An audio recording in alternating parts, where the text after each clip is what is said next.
So hi guys, நான் உங்கத்தில் Dandapani. So நம்ம ஸ்ரீ தேவி பாகவதம் அப்படிங்கிறத தொடர்ந்து பார்த்துட்டே வந்துட்டுருக்கோம். இப்போலேருந்து இதுக்கு முன்னாடி பார்த்ததும் சரி, இனிமேல் பார்க்க போகிற நிறைய செய்திகளும் சரி, நேர்வடையான அர்த்தத்தோடு எடுத்துக்கிட்டோம் அப்படின்னு சொன்னால் ஒரு சிலது அபத்தமாக இருக்கிற மாதிரி தெரியலாம். சரிங்களா? தெரியலாம் எடுத்துக்கக்கூடிய விதத்தை பொறுத்து. ஆனால் இதற்கு பின்னூட்டு மறைமுகமான செய்திகளும் உண்டு. இதை ஆராய்ச்சி செய்து அதன்படி அணுக வேண்டும் அப்படிங்கிற ஒரு நோக்கத்தையும் மனசில் வச்சுக்கணும். நான் அதெல்லாம் வீடியோவில் சொல்ல போகிறது இல்லை. எதை ஆராய்ச்சி பண்ணி இதற்குண்டான மறைபொருள் அர்த்தம் என்ன இருக்கோ நான் அதை மட்டும்தான் சொல்கிறது தான் என்னுடைய இப்போ வேலை. நான் ஆராய்ச்சி பண்ணியிருக்கேன்னா பண்ணிகிட்ருக்கேன். ஒரு சிலது ஒரு சிலது புரியல. ஆனால் புராணங்கள் பாகவதம் அப்படிங்கிறதெல்லாம் எதற்காக சொல்லப்படுது அப்படிங்கிறத நல்லா நம்ம புரிஞ்சுக்கணும். எதற்காக சொல்லப்படுது, முழுமையான அர்த்தத்தை புரிந்து கொள்ள இன்னும் முடியாதவர்கள், பக்குவம் இல்லாதவர்களுக்காக இந்த பாகவதம் அப்படிங்கிறது சொல்லப்படுது. உங்களுக்கு ஆராய்ச்சி செய்யும் பொழுது இதற்கு பின்னோட்டு இருக்கக்கூடிய நிறைய உன்னதமான விஷயங்கள், உண்மையான விஷயங்கள் அப்படி தான் சொல்லணும். அதெல்லாம் நமக்கு தெரிய வரும். ஸோ அதை மனசில் வச்சுக்கிட்டு இனி இருக்கக்கூடியது எல்லாத்தையும் அப்படி கேட்கலாம். சரிங்களா? இனி வரக்கூடியது முடிகிற வரைக்கும் இருக்கக்கூடியது. சரி, இதுக்கு முன்னே இருக்கக்கூடிய பதிவுகள் பார்க்கலன்னா கீழே டிஸ்கிரிப்ஷனில் லிங்க் தரேன். நம்மளுடைய வெப்சைட் லிங்க், புக் பர்ச்சேஸ்க்கு உண்டான வெப்சைட் லிங்க்கையும் தரேன் கீழே ndbookshelf.com. ஸோ அதில் பர்ச்சேஸ் பண்ணிக்கலாம். Right, okay. ஸோ மது கைடவர் அப்படின்னு சொல்லக்கூடிய இருவருடைய அந்த வதை. ஸோ இன்றைக்கி அவர்களை சமஹாரம் திருமால் செய்ய போகிறார். ஸோ அதை நம்ம இன்றைக்கி கதையாக பார்க்க போகிறோம். ஸோ பிரம்மதேவர் விரட்டிகிட்டே வந்தாங்க அப்படிங்கிறத போன பதிவு வரைக்கும் நம்ம பார்த்துருந்தோம். இப்போது பிரம்மதேவர் ஏதோ பண்ணி இவர் நித்ரா இதில் இருக்கிறார், தூக்கத்தில் இருக்கிறார் திருமால். ஸோ ஒரு வழியாக தேவியை வேண்டி அவரை உடம்பை அசைக்க வச்சுட்டாரு. இப்போது அசைக்க வச்சோன்னே திருமாலினுடைய உடல் முழுவதும், அங்கம் முழுவதும் இருக்கக்கூடிய அந்த ஒரு நித்திரை அப்படிங்கிறது கலைந்து அந்த நித்ரா ரூபமாக, ஒளி ரூபமாக தேவி மேலே வெளியே, அவரை விட்டு வெளியே நின்றுட்டாங்க. ஸோ தூக்கம் அப்படிங்கிறது கலைஞ்சி எந்திரிச்சு பிரம்மதேவரை பார்க்குறார். பிரம்மதேவர் இப்படி வெட்டான்னு நின்றுட்டு இருக்கிறாரு. பிரம்மதேவரை, நீங்கள் ஏன் உங்களுடைய தவக்கோலத்தை விட்டுட்டு இங்கே வந்தீங்க? இங்கே என்ன பண்ணிகிட்ருக்கீங்க? ஏன் பயந்து நடிங்கிட்டு இருக்கீங்க? என்ன பிரச்சனை, என்னாச்சு அப்படின்னு திருமால் கேட்க, பிரம்மதேவர் இந்த மாதிரி மது கைடவர் அப்படின்னு சொல்லக்கூடிய இருவரும் என்னை விரட்டிட்டு வந்துக்கிட்டு இருக்காங்க, என்னை காப்பாற்றுங்க சாமி, எனக்கு வேறு அது தெரியல அப்படின்ட்டு.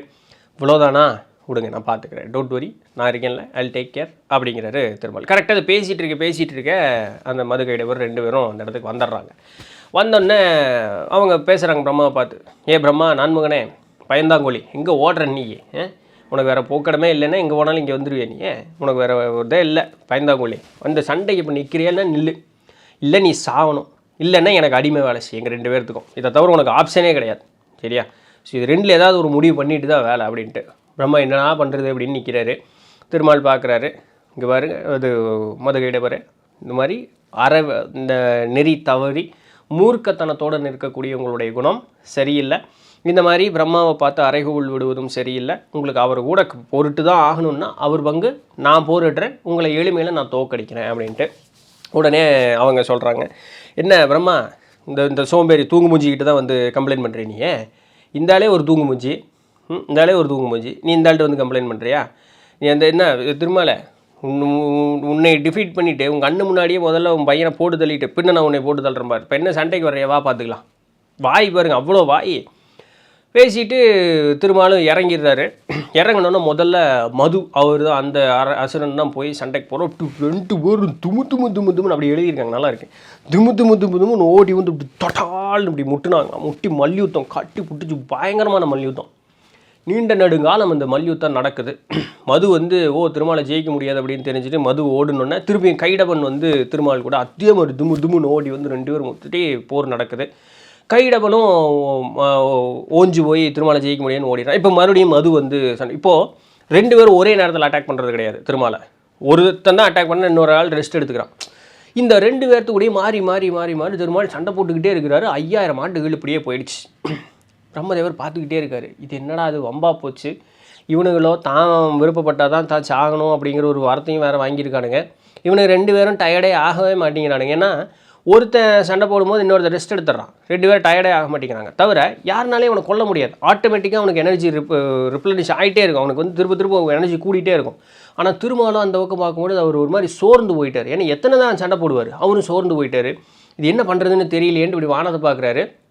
பராசக்தி தேவி நித்ராதேவி ரூபத்தில் ஒளி வடிவாக மேலே நின்றுட்டு இருக்காங்க. தாயே நீங்கள் தான் காப்பாற்றணும், இப்படியே போயிட்டு இருந்தால் என்ன ஆகிறது, திருமாலையும் கொண்டுட்டாங்க என்னையும் கொண்டுட்டாங்கன்னா என்ன பண்ணுறது, இந்த உலகத்தில் வந்து அறம் தாழ்ந்து போயிருமே, பிற உயிர்கள் எல்லாமே வந்து நெறி தவறி போயிருமே, எல்லாமே அழிஞ்சு போயிருமே, 2 அசுரர்களாக வந்து இந்த மாதிரி தெய்வங்களை கொன்னாங்க அப்படின்னு சொல்லக்கூடிய இந்த வரும் நீங்கள் காப்பாற்றணும் அப்படின்ட்டு. இதே நேரத்தில் அந்த பக்கம் திருமாலுக்கும் புரிஞ்சு போயிடுது, இவனோட சரிப்பட்டு வர்ற மாதிரி தெரியல அப்படி ஒரு செகண்ட் இப்படி யோசிக்கிறதுக்கு நின்னுறாரு. நாமளும் டயர்டாயிட்டோம். ஆனால் இவனுக்கு டயர்டே ஆகலை. ஏன்னா இவனுக்கு தான் விருப்பப்பட்டு தான் சாகணும்னு வர வாங்கிட்டானுங்க. இப்போது என்ன விருப்பத்தில் இவனுக்கு சாவானுங்கன்னு வர வேண்டியிருப்பானுங்க, என்ன சூழல் வந்தால் இவனுக்கு வந்து சாகணும்னு வர கேட்டிருப்பானுங்க தெரியலையே. ஆனால் இவனுக்கு கூட நேருக்கு நேர் மல்யுத்தம் பண்ணி நம்ம வந்து இவர்களை கொல்ல முடியாது அப்படிங்கிற ஒரு புரிதல் இப்போ நமக்கு வந்துருச்சு. வேறு வழி இல்லை, சூழ்ச்சி தான், இதுக்கு மேலே ஆகிறதுக்கு இல்லைப்பா அப்படின்னு சொல்லிட்டு இப்படி நிற்கிறார் திருமால் யோசிச்சுட்டு. அப்போது என்ன சொல்கிறாங்க அங்கே மதுகைடவர் பார்த்துட்டு, என்ன திருமாலை சோம்பல் ஆயிட்டியா, இப்போ உனக்கு வேறு மன்னிப்பு வேணால் தர்றேன், ஒன்றா நீ எங்கிட்ட சேர்ந்துரு, இல்லைன்னா உன் பையனை போட்டு தள்ள, உன் பையனை போட்டு தள்ளிட்டு உன்னை போட்டு தள்ளலான்னு பார்த்தோம். ஆனால் என்ன நீ குறுக்க வந்து நின்றுற, முதல்ல உன்னையை கொண்டுட்டு தான் உன் பையனை கொல்லணும் போல இருக்குது, என்ன பண்ணலாம், ரெடியா அப்படின்ட்டு. ஏன்னா அவங்க இதாக இருக்காங்க. திருமால் அப்படி பார்த்து சிரிச்சுட்டு, வீரர்களே நீங்கள் பெரிய ஆள் தான்ப்பா, உங்கள் கூட வந்து மல்யுத்தம் பண்ணி ஜெயிப்பது அப்படிங்கிறது வந்து முடியாத ஒரு காரியமாக தான் இருக்குது. ஆனால் போர் தர்மத்தின்படி அப்படின்னு பார்க்கும்பொழுது யார் ஒருவர் நிராயுதபாணியாக இருக்கிறார்களோ, இல்லை உடல் அளவில் சோர்வு விட்டு அயர்ந்த நிலையில் இருக்கிறார்களோ, ஒரு இயலாத நிலையில் இருக்கிறார்களோ, பாலிய பருவத்தில் சின்ன பையனாக இருக்கிறார், இவர்களோட எல்லாம் போர் புரியக்கூடாது அப்படிங்கிறது போர் தர்மம். அதுதான் போரினுடைய நியதி. நீங்களோ மாபெரும் வீரர்கள், உங்களுக்கு இது ஒன்றும் தெரியாத ஒரு காரியம் இல்லை. நீங்கள் வந்து நான் என் கூட போர் புரியும் போது ஒரு ஆள் சண்டை போடும்போது இன்னொரு ஆள் வந்து வேணுங்கக்கூடிய உணவு எடுத்துக்கிறீங்க, வேணுங்கிற ஒரு ரெஸ்ட் எல்லாத்தையும் எடுத்துக்கிறீங்க. அப்போ இது மாறி நீங்கள் அந்த ஒரு டைம் அப்படிங்கிறது உங்களுக்கு கிடைக்கிறனால நீங்கள் வந்து ஃபுல் எனர்ஜெட்டிக்காகவே இருக்கீங்க. ஆனால் நானும் அந்த மாதிரி இல்லை, நான் தொடர்ந்து போர் புரிஞ்சுட்டே இருக்கேன், நான் உடல் அளவில் வலு இழந்துட்டேன். அதனால் போர் தர்மத்தின்படி நீங்கள் பெரிய ஆள் தானே, உங்களுக்கு தெரியாதது ஒன்றும் இல்லை, போர் தர்மத்தின்படி நானும் கொஞ்சம் வந்து எனக்கு வேணுங்கிற ஆகாரத்தை எடுத்து எனக்கு வந்து அந்த அயற்சி நீங்குவதற்குண்டான அந்த ஒரு நேரம் அவகாசம் அப்படிங்கிறது கொடுத்தா நான் இன்னும் பலமாக வந்து உங்ககிட்ட என்னால் சண்டை போட முடியும்ல. ஸோ அதுக்கு வந்து நீங்கள் என்ன சொல்கிறீங்க, ஓ அப்படியா, கிராண்டட், டேக் யூர் டைம் அப்படின்னு. ஏன்னா உங்களுக்கு தெரியும் இவங்களை தோக்கடிக்க முடியாது, கிராண்டட், டேக் யூர் டைம் அப்படின்ட்டு. திருமால் வர்றாரு, பராசக்தி தேவி பார்க்குறாரு, தாயே இதுதான் சூழல், இவங்களை இப்படி விட்டால் வேலைக்கு ஆகிற மாதிரி இல்லை, ஏதாவது ஒன்று பண்ணுங்க அப்படின்ட்டு. சரி டோன்ட் வரி, அவங்கள நான் இது பண்ணிக்கிறேன், நீ சண்டைக்கு போ திருமால், நான் பார்த்துக்கிறேன் அப்படின்னு சொல்லிட்டு போகிறாங்க. சண்டை திரும்பியும் மறுபடியும் பழைய மாதிரி சண்டை தொடங்குது. ஒன்றும் ஜெயிக்கிற மாதிரி காணும். பராசக்தி தேவி என்ன பண்ணுறாங்கன்னா, மிகுந்த அழகுடையதாக, ஒப்பே வைக்க முடியாத அளவுக்கு மிகுந்த அழகுடையதான ஒரு பெண் ரூபம் எடுத்து வர்றாங்க. ஆம்பளைக்கு இருக்கக்கூடிய மேஜர் வீக்னஸ், கடைசி வீக்னஸ் அங்கே தான் இல்லையா. அதை ஜெயிச்சதுனால தான் ஞானியர்கள் முக்தி பேர் அப்படிங்கிறது இருக்கு இல்லையா. நிறைய பேர் அந்த இடத்துல உழுதுறாங்க பாருங்கள. பயங்கரமான அழகு கொண்ட ஒரு பெண் உருவம் கொண்டு அந்த இடத்துல அப்படியே வந்து இந்த போர் புரிஞ்சிட்டு இருக்கும்போது இந்த 2 பேர் மத்தியில் அப்படியே அவங்கள கண் படுற மாதிரி அப்படியே நகுந்து அந்த இடத்துல போகிறாங்க. இவங்க 2 பேரும் பார்த்தோன்னே பேன் ஆயிடுச்சு. என்ன இன்ன அளவுக்கு அழகுள்ள ஒரு பெண்ணா அப்படின்னு சொல்லிட்டு ஒரு செகண்ட் போரை நிறுத்திடுறாங்க. போரை நிறுத்தியும் போட்டு இந்த பெண் உறவை பார்த்து ஏதாவது ஒன்று பண்ணியா, தாஜா பண்ணியா, அந்த பிள்ளைய வந்து நம்ம கரெக்ட் பண்ணிடணும் அப்படின்னு சொல்லிட்டு அப்படி பேசுறதுக்கு அது இதெல்லாம் போகும்பொழுது திருமால் அப்படி பார்க்குறாரு. திருமால் இப்படி பார்க்கும்பொழுது பராசக்தி தேவி திருமாலை பார்த்தோன்னா அப்படி கண்ணை அசைச்சிட்றாங்க. திருமால் உடனே என்ன சொல்கிறாரு, மதுகையிடவரை நீங்கள் வந்து போர் செய்வதை இதுக்கு மீறி உங்களுக்கு வந்து விருப்பம் நாட்டம் இல்லை அப்படிங்கிறது வந்து நான் தெரிஞ்சுக்கிட்டேன். இருந்தாலும் நீங்கள் வந்து பெரிய வீரர்கள் தான் அப்படிங்கிறதுனால என் கூட இவ்வளோ தூரம் வந்து போர் புரிஞ்சிருக்கீங்க, நீங்கள் பெரிய வீரர்கள் தான் அப்படிங்கிறதுனால உங்களுக்கு என்ன வரம் வேணுமோ கேளுங்க, நான் வந்து உங்களுக்கு வரம் தர்றேன் அப்படின்ட்டு. உடனே மதுகையிடவர் என்ன சொல்கிறாங்க, மமதை கூடி இருக்குது இல்லையா, இம்மிடியட்டாக அந்த இதை பைசல் பண்ணி விட்டும் போட்டு ஏதாவது ஒன்று சொல்லி அந்த திருமலை துரத்தி விட்டும் போட்டு நம்ம வந்து அந்த புள்ள மேலே ஃபோக்கஸ்டு போவோம் அப்படிங்கிறதுக்காக உடனே டக்குன்னு என்ன சொல்கிறாங்க, நீ எனக்கு வரம் தர்றியா, ஏய் வாட்டு யாருன்னு ஆரம்பத்தை என்ன வச்சுருந்தீங்க, நீ உன்னால் என்னை தோக்க முடிக்கல, நான் தான் பலசாலி, உனக்கு என்ன வேணுமோ எங்கிட்டேருந்து வரம் வாங்கிட்டு போ, உனக்கு என்ன வேணுமோ கேளு, நாங்கள் வரம் தரோம் அப்படின்ட்டு. திருமால் இதுக்காகத்தான் வெயிட் பண்ணிட்டு இருந்தார். அப்படியா, நீங்கள் எனக்கு வரம் தரீங்களா, என்ன வேணுமோ கேளு, முதல்ல இங்கேருந்து வெள்ளம் வாங்கிட்டு போ, எனக்கு வேலை பிஸி அப்படின்ட்டு.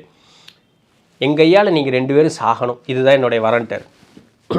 நம்மள் பார்த்தீங்களா, என் கையால் நீங்கள் 2 பேரும் சாகணும், இதுதான் எனக்கு வரோம் அப்படின்ட்டார். ஒரு செகண்ட் உங்களுக்கு தூக்கி வரி போட்டு, ஏய் இந்த ஆள் விஷம வேலை பண்ணிட்டாயா, நம்மளை ஏமாற்றிட்டானா இந்த ஆள், ஆனால் வேறு என்ன பண்ணிட்டோம், உனக்கு என்ன வர வேணுனாலும் கேளு தரேன்னு வாக்கு கொடுத்துட்டோம், இப்போ வாக்கையும் மாற முடியாது, இப்போ என்ன பண்ணுறதுன்னு ஒரு இது பண்ணி சூழ்ச்சி யோசிக்கிறாங்க. இந்த ஆள் காதிலிருந்து உழுகும் பொழுது நான் இந்த ஆளுன்னு சொல்கிறேன், என்னையும் இது பண்ணாதீங்க. நான் அந்த அசுரர்கள் இடத்துல நின்று பேசிகிட்டு இருக்கேன். ஆமாம், அதுக்குன்னு ஒரு 4 பேர் கமெண்ட் பண்ணுறதுக்கு வருவீங்க, அதுக்காக சொல்கிறேன். இந்த ஆள் நம்ம படைக்கும் பொழுது இந்த ஆள் காதில் இருந்தால் வந்தோம், வரும்பொழுது இங்கே வெறும் நீர் தான், அந்த இடத்துல வெறும் நீர் தான் இருக்குது, நிலமே கிடையாது. அப்போது உங்களுக்கு என்ன வர வேணுமோ கேளுங்க அப்படின்னு கேட்கும்பொழுது, நாங்கள் பெண்டிங் வச்சுருக்கோம், வேணுங்கும் போது கேட்குறோன்னு சொல்லியிருந்தோம்ல, இப்போ அந்த வரத்தை நம்ம யூட்டிலைஸ் பண்ணிக்குவோம் அப்படின்னு சொல்லிட்டு வெறும் நீர் தான் இருக்குது, நிலமே இல்லை. அப்போ என்ன சொல்கிறாங்க, உடனே திருமாலே தாராளமாக நீ எங்களை கொண்டுக்கலாம், சரி தாராளமாக நீ எங்களை கொண்டுக்கலாம், ஆனால் நீர் இல்லாத நிலப்பகுதியில் தான் நீ எங்களை கொள்ளணும், இது ஒன்று தான், இந்த வரத்தை நீ எங்களுக்கு கொடு, நீங்கள் கேட்ட வரத்தை நான் உங்களுக்கு தந்துட்டோம் அப்படின்ட்டு. கிராண்டட் அப்படின்ட்டு டக்குன்னு மனசில் சக்கரத்தை நினைக்கிறார், தன்னுடைய சக்கரத்தை நினைக்கிறாரு. சக்கரம் அப்படியே வந்துருச்சு, சக்கரத்து மேலே தான் நிலப்பகுதி அப்படின்னு சொல்லி தன்னுடைய காலினுடைய துடைப்பகுதி இருக்குவாருங்க, அது 1 யோசனை தூரத்திற்கு அப்படியே பெருசு பண்ணுறார், விஸ்வரூபம் எடுக்கிறார். 1 யோசனை தூரம் அளவுக்கு காலினுடைய துடைப்பகுதி அதிகமாகுது. இந்த பாரு இதுதான் நிலப்பகுதி அப்படின்னு ஒன்று. உடனே அந்த மதுகைடையவர் என்ன பண்ணுறாரு, ஏய் சூழ்ச்சி பண்ணுறியா நீ அப்படின்னு சொல்லிட்டு அவங்க அந்த தொடைப்பகுதியை விட இன்னும் பெரிய ஒரு உருவம் எடுக்கிறாங்க. அவர் மறுபடியும் என்ன பண்ணுறாரு, 2 யோசனை தூரத்தளவுக்கு தன்னுடைய உருவத்தை பெருசு பண்ணி தன்னுடைய தொடைப்பகுதி மட்டும் 2 யோசனை தூரம் அளவுக்கு பெருசு பண்ணிடுறார். மதுகைடவர் ஓ சரி, இதுக்கு மேலே இங்கே ஒன்றும் பாச்சா பழிக்கிற மாதிரி இல்லை அப்படின்னு சொல்லிட்டு அந்த சக்கரம் தான் இந்த இடத்துல பூமியாக இருக்கக்கூடிய ஒரு நிலத்திற்கு வருது, அந்த இடத்துல தான் அந்த தொடைப்பகுதி அங்கே வைக்கிறார். உங்கள் 2 பேர் கழுத்து அங்கே வைங்கப்பா அப்படின்னொன்னே, சரி உங்கள் கையில் தான் சாவா, சரி சாவரை விடு, என்ன நானே வார்த்தையிலேயே விழுந்துட்டேன் அப்படின்னு சொல்லி கழுத்தை வைக்கிறாங்க, டவால்னு போட்டுறார். போட்டோன்னா அந்த ரத்தம் தெரிச்சு போய் அந்த சதை பிண்டங்களால் அப்படியே சுக்குநூறாக தெரிவிக்கும் பொழுது அந்த பிண்டம் விழுந்த இடம் இருக்கு பாருங்க, அதுதான் இப்போ இருக்கக்கூடிய பூலோகமாக நமக்கு வந்து இங்கே காட்சி ரூபமாக இங்கே நமக்கு இருக்குது. அந்த மேனி விழுந்து இந்த இடத்துல பூலோகம் அப்படிங்கிற தோன்றுச்சு பார்த்தீங்களா, அதனால தான் இதற்கு பேர் மேதினின்னு பேர், பூமிக்கு பேர் மேதினி அப்படின்னு சொல்லக்கூடியதற்கு உண்டான பேர் எப்படி வந்ததுன்னா, அவர்களுடைய உடல் விழுந்து இந்த ஒரு இடம் உண்டானதற்கு உண்டான காரணம். அதனால தான் மண்ணை திங்க முடியாது, ஏன்னா அசுரர்கள் உடல்லேருந்து வந்தது இல்லையா, ஸோ அதனால் அந்த மண்ணை திங்க முடியாது நம்மளால், ஸோ அதற்கு உண்டான காரணம் இதுதான் அப்படிங்கிறத சொல்லி முடிக்கிறாங்க. இப்படி தான் மதுகைடவர் அப்படின்னு சொல்லக்கூடியவரை திருமால் தோக்கடிக்கிறார் அப்படின்னு. இப்போ இதில் திருமால் தோக்கடிக்கிறார் அப்படின்னு சொல்கிறது தான் உண்மையா அப்படின்னு கேட்டால் கிடையாது, தேவியினுடைய அருள்னால் அங்கே நடந்ததுங்கிறது தான் உண்மை. அப்போ இங்கே உண்மையாலுமே அசுரர்களை தோக்கடித்தது யார்னா, திருமாலின் உருவத்தில் இருந்து தேவியினுடைய அருள் தான் அந்த இடத்துல வந்து அவர்களை தோற்கடித்தது அப்படிங்கிறத நம்ம வந்து புரிஞ்சுக்கணும். வேதங்கள் மொழிவதும் இதுவே அப்படின்னு சொல்லி சூதமுனிவர் சொல்லி முடிக்கிறார். அடுத்து முன்னாடி ஒரு இடத்துல ஒரு நிறுத்துனீங்களே, வியாசர் வந்து இந்த தன்னுடைய மகன் வேணும்னு சொல்லிட்டு இமயமலைக்கு வந்து தவமருக்கு போனார், அந்த கதை மறுபடியும் தொடருங்க, ஏன்னா அதை பேச போய் தான் இதெல்லாம் வந்துருச்சு, அதனால் இப்போ மறுபடியும் அதை சொல்லுங்கள் அப்படின்னு சொல்லி சனகாதி முனிவர்கள் இவரை பார்த்து சூதமுனிவரை பார்த்து கேட்குறாங்க. அவர் மறுபடியும் சொல்ல ஆரம்பிக்கிறார். நல்லாயிருக்கும் அந்த கதை, அதை நம்ம வந்து நாளை சந்திப்போம். அதுவரையும் தொடர்ந்து இணைந்தீர்கள். நான் உங்கள் நிலத்தில் நன்றி.